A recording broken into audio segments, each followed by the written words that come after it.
Bismillahirrahmanirrahim. Assalamualaikum warahmatullahi wabarakatuh. Alhamdulillahirabbil alamin.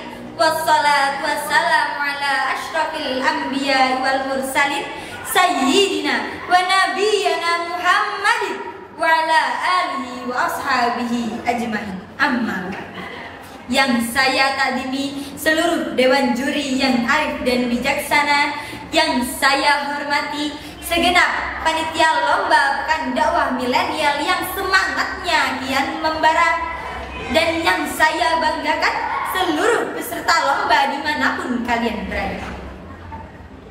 Pertama-tama dan yang paling utama, marilah kita panjatkan puja dan puji syukur kita atas kehadirat Allah Subhanahu wa Ta'ala.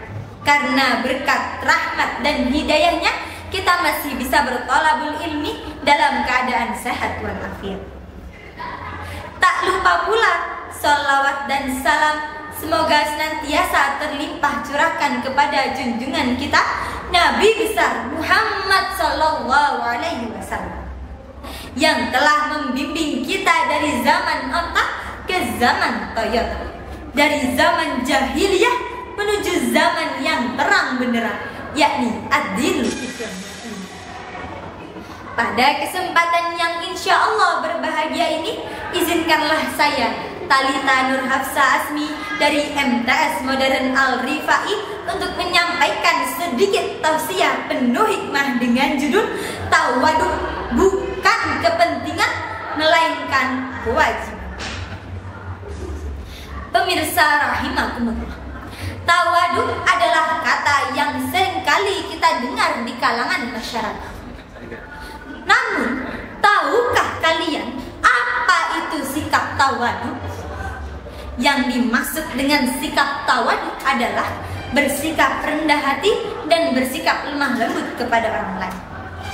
Maksudnya, melalui sikap ini, kita sebagai manusia bisa menanggalkan sikap sombong kita dengan merasa lebih baik daripada orang lain atau lebih unggul daripada orang lain. Kita sesama manusia sudah kodratnya saling membantu. Contohnya, jika tidak ada petani, siapa yang akan menghasilkan nasi? Sayur dan buah segar, siapa lagi yang menghasilkan jika bukan pekebun? Daging segar yang biasanya kita buat barbekyuan, siapa lagi yang menghasilkan jika bukan peternak? Lantas, masih pantaskah kita menyombongkan harta, prestasi, jabatan, dan pekerjaan kita kepada orang-orang tersebut, sementara kita tidak bisa hidup tanpa keberadaan mereka? Pemirsa sekalian, rendah hati merupakan ciri seorang muslim. Maka dari itu, kita sebagai seorang muslim hendaknya kita bersikap rendah hati dan jangan sesekali menyombongkan diri. Untuk apa sih kita menyombongkan diri? Agar kita mendapat pujian? Atau agar kita dilihat keren oleh orang lain? Ya tentu tidak. Justru orang lain akan muak dan membencinya.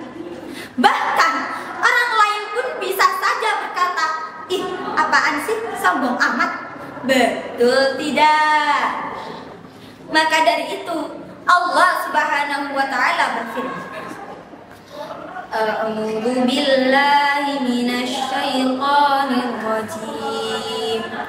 Bismillahirrahmanirrahim. Wala tus'ir khaddaka lin-nasi wala tamshi fil ardi maraha. Innallaha la yuhibbu kulla mukhtalin fakhur. Yang artinya, dan janganlah kamu sesekali memalingkan mukamu dari manusia karena sombong. Dan janganlah kamu berjalan di atas muka bumi ini dengan angkuh. Sesungguhnya Allah tidak menyukai orang-orang yang sombong lagi membanggakan diri.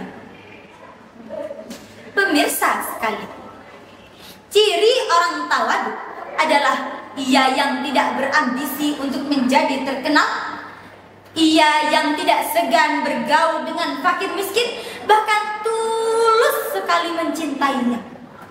Ia yang selalu menjunjung tinggi kebenaran dan rela membantu orang lain tanpa meminta imbalan.